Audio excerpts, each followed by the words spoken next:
नमस्कार मित्रांनो, मी प्राध्यापक सचिन पाटील आपणा सर्वांचं या शैक्षणिक व्हिडिओमध्ये स्वागत करतो।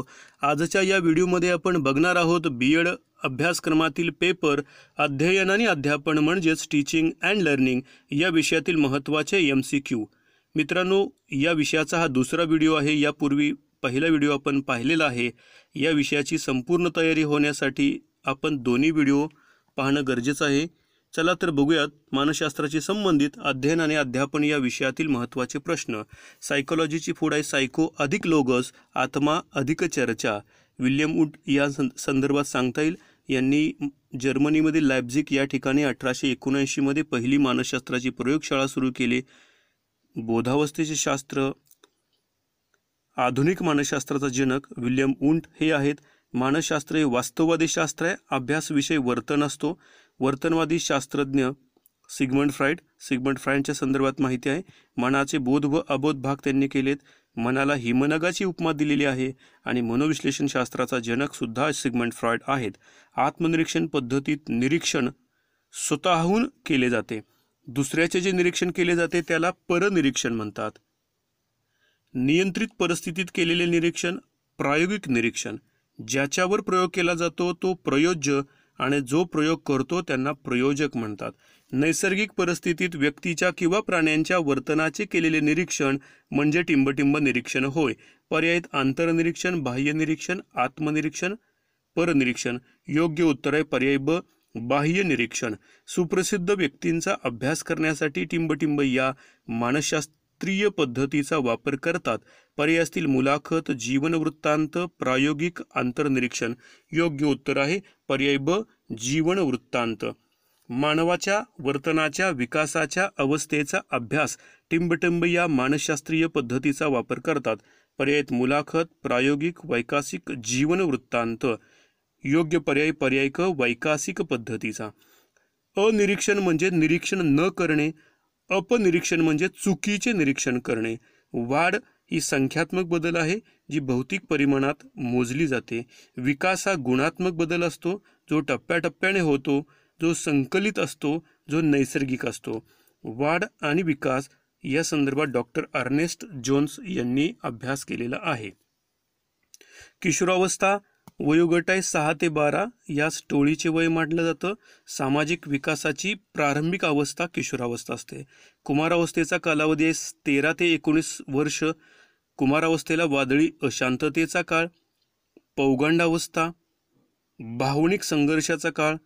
या वयातील मुले कमालीचे अस्थिर व भावपूर्ण जीवन जगत असतात। ही मुलं विभूतीपूजक असतात आणि विषमलिंगी आकर्षण कुमारावस्थेत असतं। घरात प्रेम मिळाले नाही तर मूल टिंबटिंब बनते। पर्यायित लाजरे, भित्रे, संकुचित विचाराचे, बंडखोर। पर्याय ड, बंडखोर बरोबर आहे। बुद्धिमापन कसोटीचे जनक ज्यांनी मानसिक वय संकल्पना मांडली ते आहेत बिने। बुद्ध्यांकाचे सूत्र काढलंय टर्मन यांनी। ते सूत्र आहे बुद्ध्यांक बरोबर मानसिक वय भागिले शारीरिक वय गुणिले 100। The thematic apperception test Morgan व मरे यांची आहे। अनेक संकलित कारणांचा परिणाम टिंबटिंब हा आहे। पर्यायित व्यक्तिमत्व, व्यक्तिभेद, व्यक्तित्व, व्यक्ती। योग्य पर्याय आहे पर्याय ब, व्यक्तिभेद। अध्ययनामध्ये प्रगती होत होत शेवटी ती अशा एका ठिकाणी थांबते की त्यापुढे प्रगती होऊच शकत नाही। या अवस्थेला टिंबटिंब असे म्हणतात। पर्याय आहेत पठारावस्था, परिणाम, परिसीमा, वरील सर्व। योग्य उत्तर आहे पर्याय क, परिसीमा। कंटाळा ही थकव्याची टिंबटिंब पायरी आहे।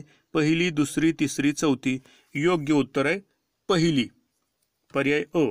कौशल्य संपादन करताना होणारे अध्ययन हे टिंबटिंब होय। पर्यायित कारक अध्ययन, शाब्दिक अध्ययन, समस्या सोडविणे, पूरक अध्ययन। योग्य पर्याय आहे पर्याय अ, कारक अध्ययन। अध्ययन हे टिंबटिंब शिवाय संभवत नाही। पर्यायित उद्दिष्ट, अध्यापन, पुस्तक, आशय। योग्य पर्याय अ, उद्दिष्ट। ज्ञानग्रहणाची पहिली पायरी टिंबटिंब आहे। धारणा, शिकणे, ग्रहण, संवेदना। योग्य उत्तर पर्याय ड, संवेदना। विचार प्रक्रियेची प्रथम अवस्था टिंबटिंब ही आहे। पर्यायित अवबोध, संवेदना, विचार, जाणीव। योग्य उत्तर आहे पर्याय ब, संवेदना। एकदा आलेले अनुभव पुन्हा जसेच्या तसे अनुभवणे यास टिंबटिंब असे म्हणतात।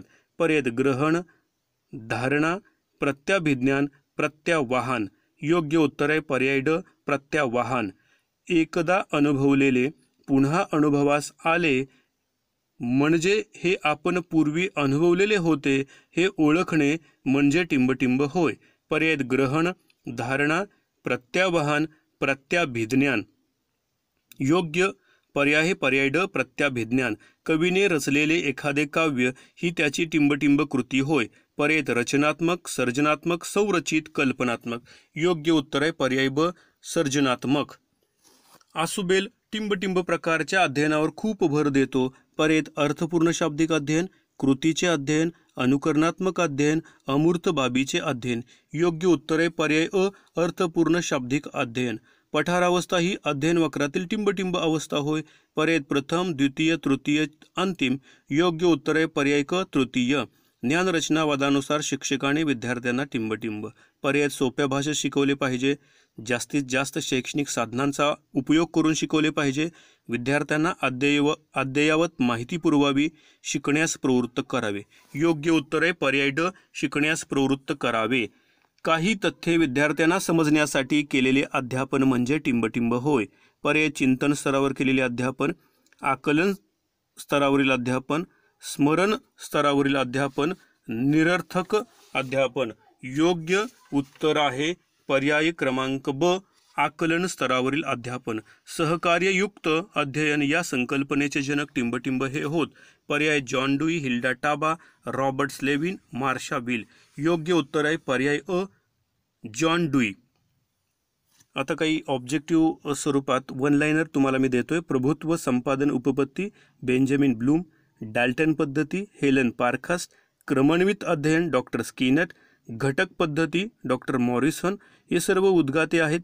अनुकरण पद्धती हेगार्डी, समस्या निराकरण पद्धती जॉन डुई, बालक शिक्षण पद्धतीचा जनक ताराबाई मोडक, समवाय पद्धती महात्मा गांधी, मानसिक चाचण्यांचे जनक आल्फ्रेड बिने, सामाजिक मापन डॉक्टर मोरेनो, पंचपदी हर्बार्ट, मातृभाषा हृदयाची भाषा कवी कोलरिक, विस्मरण संकल्पना एबिग हॉस, प्रेरणा व गरजावर उपपत्ती मॉस्लो, मानवेतर प्राण्यांचा अभ्यास जॉन वॉटसन, सहज प्रवृत्तीवाद मॅक्ड्युगल, रचनावादाचा जनक टिचनेर, न्यूनगंड संकल्पना ॲडलर, मानसशास्त्र नावाचा ग्रंथ लिहिलाय हर्बार्ट, संघर्षाचे प्रकार कर्ट लेविन यांनी मांडलेत, हवे हवे हवे नको नको नको, मनोविश्लेषणवाद संकल्पना फ्रायड ॲडलर युंग पुरस्कर्ते, मानव संसाधन विकास ही संकल्पना लिओनार्ड नॅडलेर यांनी आणली, मानसशास्त्राचा जनक ॲरिस्टॉटल ग्रीक तत्ववेत्ता ज्यांचा ग्रंथ आहे डी ॲनिमा, शैक्षणिक किंवा प्रायोगिक मानसशास्त्राचा जनक आहे विल्यम उंट, आधुनिक मानसशास्त्राचा जनक आहे विल्यम जेम्स,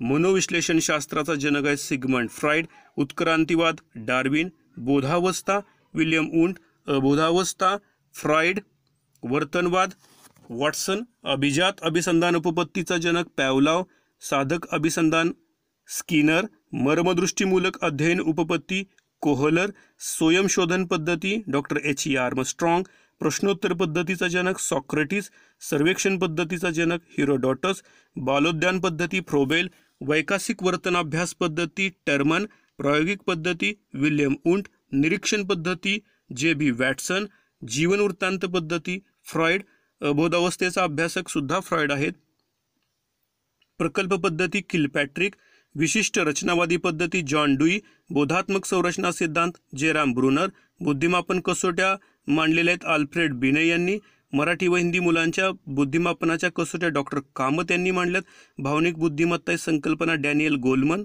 1995 मध्ये, ज्याच्यामध्ये पाच घटक त्यांनी मांडलेले आहेत, आत्मभान, स्वनियंत्रण, प्रेरणा, सहसंवेदना, सामाजिक कौशल्य. विकासाची संकल्पना हरलॉक यांनी मांडलेली आहे, ज्ञानात्मक अध्ययन उपपत्ती जेराम ब्रुनर, आंतरक्रियेची विश्लेषण प्रणाली फ्लॅन्डर्स, वाढ व विकासावर संशोधन डॉक्टर अर्नेस्ट जोन्स, विस्मरण प्रक्रिया भाषिक एबिग हॉस, सामग्रीशी निगडीत संशोधन एबिग हॉस यांनी केलेलं आहे, मानसिक वय आल्फ्रेड बिने, बुद्धिमत्ता सिद्धांत खालीलप्रमाणे आहेत, द्विघटक बुद्धिमत्तेचा द्विघटक सिद्धांत ज्याच्यामध्ये जी आणि एस मॉडेल मांडलेलं आहे स्पियरमन यांनी, समूह घटक सिद्धांत थॉम्सन, बुद्धिमत्तेचा समान घटक किंवा बहुघटक सिद्धांत थॉर्नडाईक, बुद्धिमत्तेचा अनेक घटक सिद्धांत थर्स्टन, ज्याच्यामध्ये 13 घटक मांडलेत आणि 7 क्षमता थर्स्टन यांनी सांगितलेल्या आहेत. बहुआयामी बुद्धिमत्ता घटक सिद्धांत गिलफोर्ड यांनी मांडलेला आहे. 120 घटक त्यांनी सांगितलेले आहेत 1958 मध्ये, ज्यामध्ये क्रिया 5 घटक, आशय 4 घटक आणि निर्मितीचे 6 घटक असे 5 गुणिले 4 गुणिले 6 120 घटक गिलफोर्ड यांनी सांगितलेले आहेत. भावनिक बुद्धिमत्ता 5 घटक आहेत, डॅनियल गोलमॅनने सांगितलेले 1995 मध्ये. बुद्धिमत्तेचा बहुविध बुद्धिमत्ता सिद्धांत हार्वर्ड गार्डनरचा आहे. बुद्धिमत्तेचा त्रिमितीय सिद्धांत गिलफोर्डने मांडलेला आहे, ज्याच्यामध्ये SI मॉडेल मांडलेला आहे.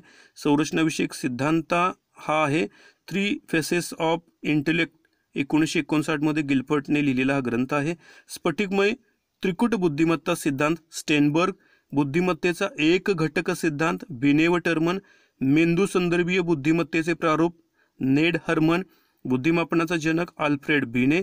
मानसिक वयाची संकल्पना आल्फ्रेड बिने. मानसिक गुणोत्तर विल्यम स्टर्न आणि बुद्धी गुणांक टर्मन. बुद्ध्यांकाने वर्गीकरण याप्रमाणे दिलेलं आहे. 140 पेक्षा जे जास्त असतात त्यांना अलौकिक, 130 ते 139 अपसामान्य, 120 ते 129 कुशाग्र, 110 ते 119 शीघ्र, 90 ते 109 सामान्य, 80 ते 89 उपसामान्य, 70 ते 79 अतिसामान्य, 60 ते 69 बुद्ध्यांक असणारी अल्पबुद्धी, 40 ते 59 मंद, 20 ते 39 जड आणि 20 पेक्षा कमी बुद्ध्यांक असणारी मुलं निर्बुद्ध असतात.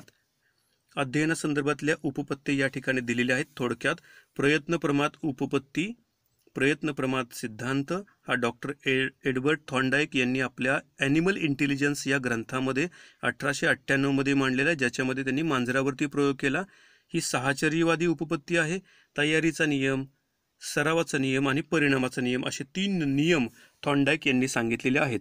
अभिजात अभिसंधान उपपत्ती पॅवलॉव या रशियन मानसशास्त्रज्ञांनी मांडलेली आहे, ज्याने कुत्र्यावरती प्रयोग केलेला आहे आणि चेतक महत्त्वाचा मांडलेला आहे पॅवलॉव यांनी. त्याबरोबर साधक अभिसंधान उपपत्तीचा जनक आहे BF स्किनर, हे अमेरिकन मानसशास्त्रज्ञ ज्यांनी कबूतर व उंदीर यावरती प्रयोग केलेले आहेत. समष्टीवादी उपपत्ती, मर्मदृष्टीमूलक उपपत्ती, समाकारवादी उपपत्ती एकच आहे जी कोहलर यांनी मांडलेली आहे, ज्याच्यामध्ये चिंपाजी या सुलतान नावाच्या माकडावरती त्यांनी प्रयोग केलेले आहेत. ज्ञानात्मक अध्ययन उपपत्ती जेराम ब्रुनर यांची आहे. संकल्पना प्राप्ती प्रतिमान, ज्ञानात्मक अध्ययन उपपत्ती या सर्व जेराम ब्रुनर यांच्या आहेत. अर्थपूर्ण शाब्दिक अनुदेशन उपपत्ती ही डेव्हिड असुबेल यांनी मांडलेली आहे, ज्याच्यावरती आधारित अग्रत संघटक प्रतिमान डेव्हिड असुबेल यांनी मांडलेला आहे. सामाजिक अध्ययन उपपत्ती अल्बर्ट बांदुरा. श्रेणीबद्ध अध्ययन उपपत्ती रॉबर्ट गॅने ज्यांनी 8 स्तर सांगितलेले आहेत. प्रभुत्व अध्ययन उपपत्ती बेंजामिन ब्लूम. क्षेत्रीय अध्ययन उपपत्ती कर्ट लेविन. ज्ञानात्मक क्षेत्रीय उपपत्ती सुद्धा कर्ट लेविन यांचीच आहे. संकेत अध्ययन उपपत्ती टॉलमन यांची आहे. कार्ल रॉजर्सने मानवतावादी उपपत्तीवर आधारित माहिती प्रक्रियाकरण प्रतिमान मांडलेला आहे. सामान्यिक अध्ययनाची सामान्यीकरण उपपत्ती CH जड. अध्ययनाची ध्येयनिष्ठ उपपत्ती जिला आदर्शवादी उपपत्ती म्हणलात ती मांडलेली आहे बँगले यांनी. श्रेणीबद्ध अध्ययन उपपत्ती रॉबर्ट गॅने. क्षेत्रीय अध्ययन उपपत्ती कर्ट लेविन. मित्रांनो, अध्ययन संक्रमणाचे 3 प्रकार आहेत: धन संक्रमण, ऋण संक्रमण, शून्य संक्रमण. एखाद्या गोष्टीचा फायदा होत असेल दुसऱ्या गोष्टीसाठी तर ते धन संक्रमण. एखाद्या गोष्टीमुळे दुसरी गोष्ट शिकताना अडचण येत असेल तर ते ऋण संक्रमण. एका गोष्टीचा दुसऱ्या गोष्टीशी काहीही संबंध नसणं म्हणजे शून्य संक्रमण. अध्ययन वक्राचे टप्पे आहेत, 5 टप्पे आहेत. सुरुवातीच्या प्रगतीचा टप्पा, दुसरा आहे जलद प्रगतीचा टप्पा, तिसरा आहे पठार अवस्था, चौथा आहे अंतिम प्रगती आणि 5वा टप्पा आहे शारीरिक परिसीमा. मानसिक संघर्ष मेंटल कॉन्फ्लिक्ट ही संकल्पना कर्ट लेविनने मांडलेले 3 प्रकार सांगितले मानसिक संघर्षाचे: हवे हवे संघर्ष, हवे नको संघर्ष आणि नको नको संघर्ष.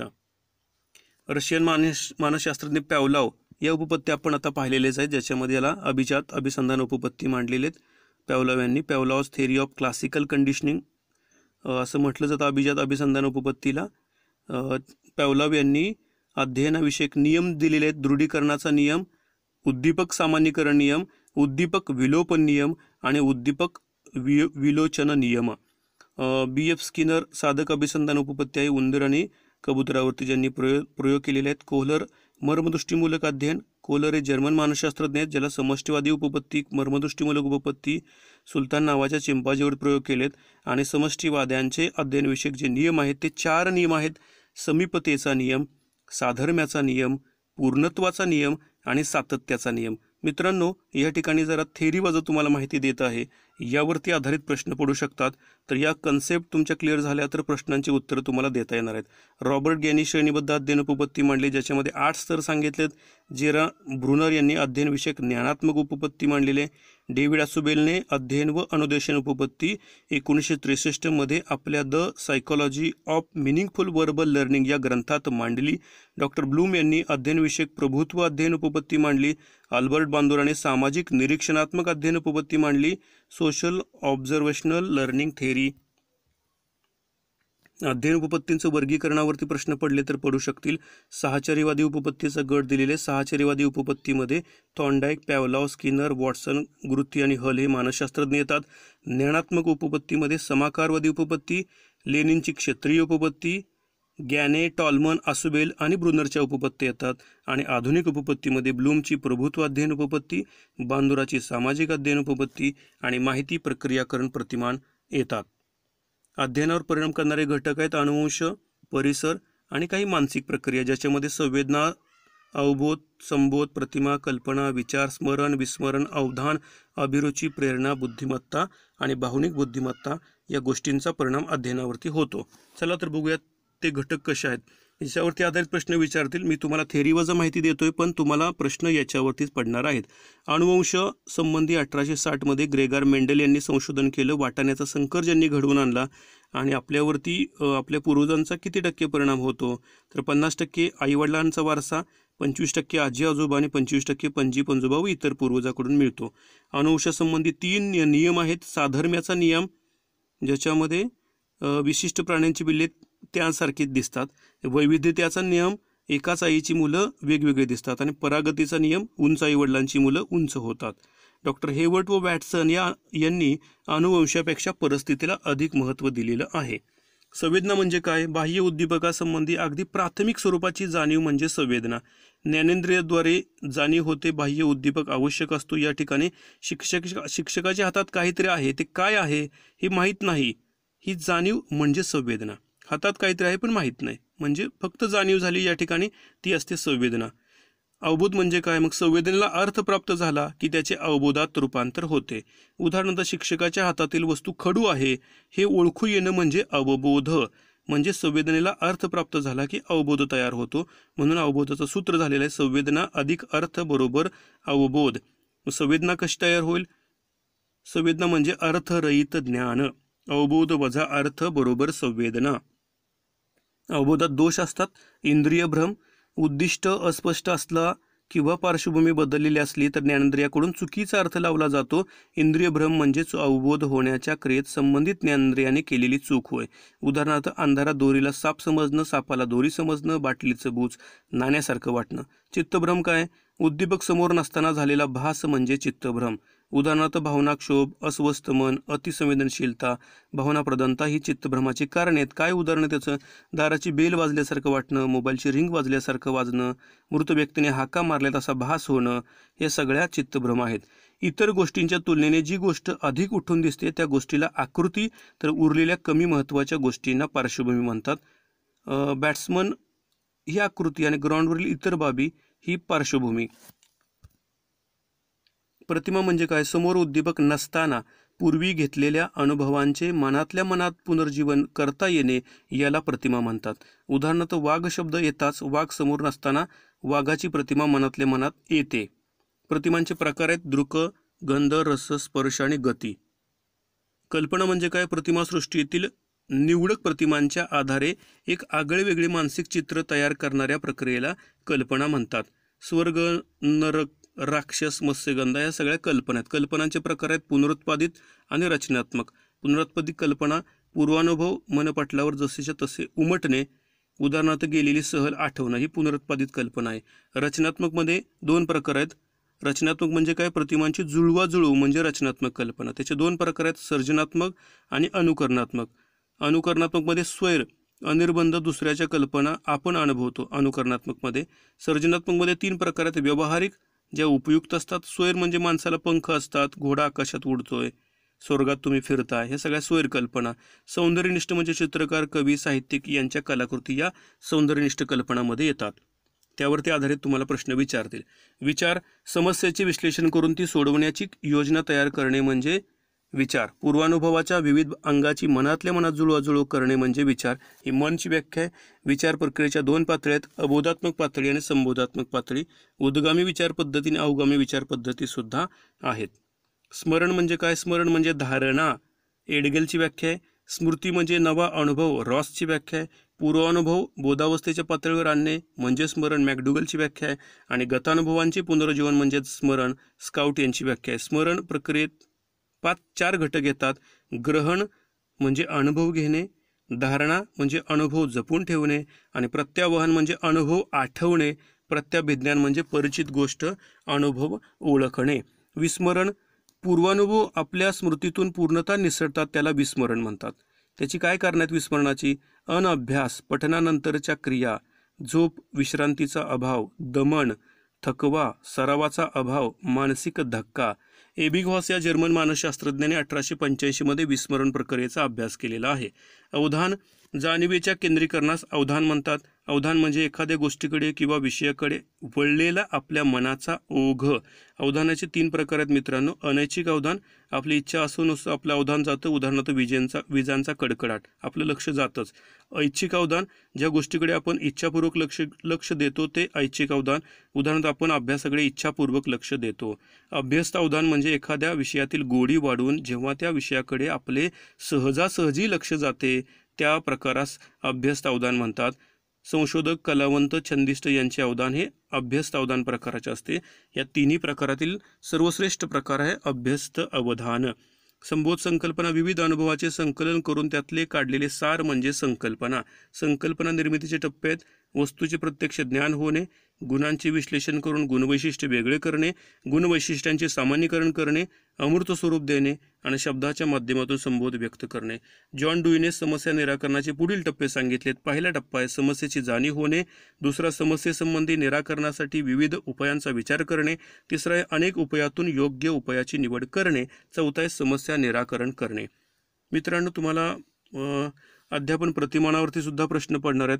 वर्गात व अन्य परिस्थितीत अध्यापनासाठी मार्गदर्शन करू शकणारा आकृतिबंध किंवा आराखडा म्हणजे अध्यापन प्रतिमान होय. ब्रूस जॉयस व मार्शावेल यांनी अध्यापन प्रतिमानाचे 24 प्रकार सांगितलेले आहेत, जे 4 गटामध्ये विभागले गेलेले आहेत. ते गट आहेत ज्ञान प्रक्रियाकरण प्रतिमान, दुसरा आहे व्यक्तिगत विकास प्रतिमान, तिसरा आहे सामाजिक आंतरक्रिया प्रतिमान आणि चौथा आहे वर्तन परिवर्तन प्रतिमान. यातले काही प्रतिमानांचे उद्गाते कोणात असा प्रश्न पडेल. उद्गमन प्रतिमानाचा उद्गाता हिल्डा टाबा, संकल्पना प्राप्ती प्रतिमानाचा उद्गाता जेराम ब्रुनर, बोधात्मक विकास प्रतिमानाचा उद्गाता जीन पियाजे, अग्रत संघटक प्रतिमानाचा उद्गाता डेव्हिड आसुबेल, पृच्छा प्रशिक्षण प्रतिमान रिचर्ड सचमन, स्मृती प्रतिमान जेरी लुकस, जीवशास्त्रीय पृच्छा प्रतिमान जोसेफ श्वाब. व्यक्तिगत विकास प्रतिमानामध्ये 4 प्रतिमाने आहेत. अनिर्देशित अध्यापन प्रतिमान, त्याचा उद्गाता आहे कार्ल रॉजर्स. सर्जनात्मक प्रतिमान विल्यम गार्डन. जाणीव जागृती प्रतिमान जॉर्ज ब्राउन, विल्यम शू. संकल्पनात्मक प्रणाली प्रतिमान डेव्हिड हंट. तिसरा प्रकार आहे सामाजिक आंतरक्रिया प्रतिमान, ज्याच्यामध्ये 7 प्रतिमाने आहेत. न्यायतत्वशास्त्रीय शोध प्रतिमान डोनाल्ड ऑलिव्हर व जेम्स शेबर. समूह अन्वेषण प्रतिमान हर्बर्ट थेलन व जॉन डुई. सामाजिक अभिरूपता प्रतिमान सरीन बुकॉक. सामाजिक पृच्छा प्रतिमान बायरन मॅसिलस व बेंजामिन कॉक्स. भूमिका पालन प्रतिमान फनी शाफेल व जॉर्ज शाफेल. प्रयोगशाळा पद्धती प्रतिमान बेथेल व माइन. वर्गसभा प्रतिमान विल्यम ग्लॅसर. चौथा प्रकार आहे वर्तन परिवर्तन प्रतिमाने, ज्याच्यामध्ये 6 प्रतिमान आहेत. पहिले आहे संभवनीय व्यवस्था प्रतिमान, BF स्किनर उद्गाता आहे. आत्मनियंत्रण प्रतिमान BF स्किनर उद्गाता आहे. प्रशिक्षण प्रतिमान रॉबर्ट गॅने. मानसिक ताण कपात प्रतिमान, आत्मविश्वास प्रशिक्षण प्रतिमान आणि निसंवेदन क्षमता प्रतिमान या 3 प्रतिमानाचे उद्गाते जे उल्फ हे आहेत. बालमानसशास्त्राच्या अभ्यास पद्धती आहेत शास्त्रीय आणि अशास्त्रीय. अशास्त्रीयमध्ये पर्यंक पद्धत, दंतकथा पद्धती आणि आत्मनिरीक्षण पद्धती या अशास्त्रीय आहेत. तर शास्त्रीयमध्ये प्रायोगिक पद्धत, निरीक्षण पद्धत, जीवनवृत्तांत पद्धत, वैकासिक पद्धत, तुलनात्मक पद्धती, मनोविश्लेषण पद्धती आणि सर्वेक्षण पद्धती येतात. विकासावस्था 2 आहेत, जन्मपूर्व अवस्था, जन्मोत्तर अवस्था. जन्मपूर्वमध्ये 4 प्रकार आहेत, जननावस्था, जननावस्था, गर्भावस्था, भ्रूणावस्था, अर्भकावस्था. जन्मोत्तरमध्ये आहे शैशवावस्था, किशोरावस्था, कुमारावस्था, तारुण्यावस्था, प्रौढावस्था आणि वृद्धावस्था. प्रेरणा म्हणजे काय? साध्य गाठण्यासाठी प्रवृत्त करणाऱ्या, विशिष्ट दिशेने वाटचाल कराव्यास लावणाऱ्या आणि वर्तनाचा उत्साह टिकवून ठेवणाऱ्या शक्तींचे मिश्रण म्हणजे प्रेरणा होय. लिंड्लेची व्याख्या आहे, प्रेरणाचक्र आहे गरजा, अस्वस्थता, प्रयत्न, समतोल आणि समाधान. प्रेरणाचे प्रकार आहेत शारीरिक प्रेरणा, व्यक्तिगत प्रेरणा आणि सामाजिक प्रेरणा. शारीरिकमध्ये कुठल्या प्रेरणा असतात? भूक, तहान, मल विसर्जन, तापमान नियंत्रण, विश्रांती, झोप, काम प्रेरणा. व्यक्तिगतमध्ये प्रकार आहेत कृती, पुनरावृत्ती, यशापयश, अभिरुची, प्रतिष्ठा, जीवन ध्येय. सामाजिक प्रेरणामध्ये प्रतिष्ठाविषयक आणि सहवासविषयक 2 प्रकार आहेत. प्रतिष्ठाविषयकमध्ये श्रेष्ठत्व, सत्ता, स्थैर्य. सहवासविषयकमध्ये सुरक्षा, परावलंबित्व, समाज मान्यता, मूल्ये, जोडीदाराची गरज. अशा पद्धतीने मित्रांनो कमी वेळामध्ये खूप सारे पॉईंट या विषयाशी संबंधित या व्हिडिओमध्ये कव्हर केलेले आहेत. या विषयाचा संपूर्ण अभ्यास जर हवा असं तुम्हाला वाटत असेल तर पहिला आणि दुसरा व्हिडिओ आपण जरूर बघा, त्याचा अभ्यास करा. हा चॅनल आपणास शैक्षणिक कामामध्ये मदत करतोय असं आपणास वाटत असेल तर जरूर हा चॅनल सबस्क्राईब करा, लाईक करा, शेअर करा, कमेंट्स करा. थँक्यू.